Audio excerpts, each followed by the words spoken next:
آیت اللہ شمس الدین اپنی کتاب میں ایک جوان کا واقعہ بیان کرتے ہیں. طالب علم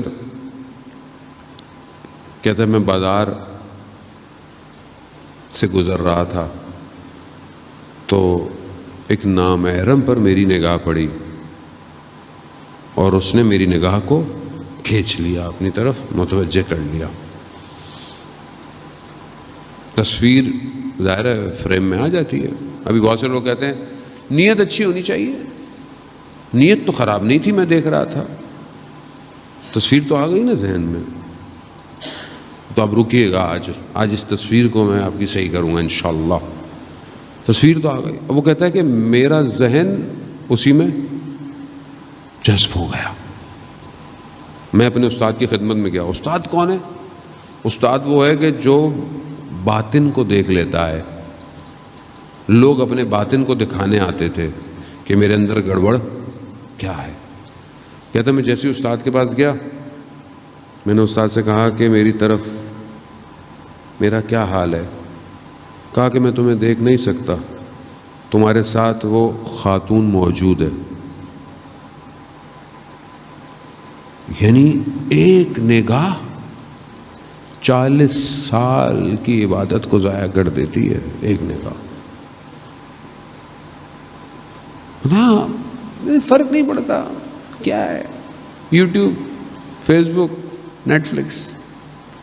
نیت اچھی ہونی چاہیے.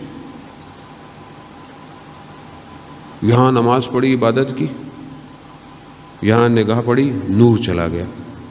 نور چلا گیا، ظلمت آ گئی.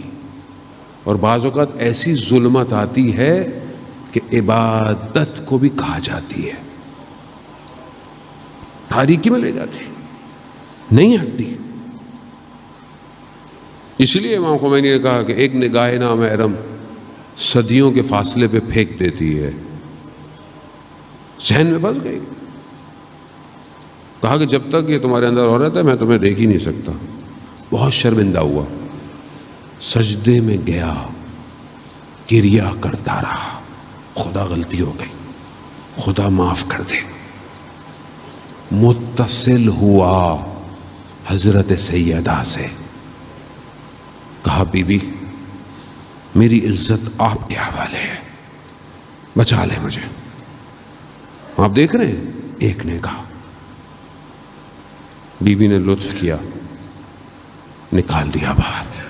پھر استاد کے پاس گیا، کہاں اب چلی گئی ہے وہ تمہارے اندر سے.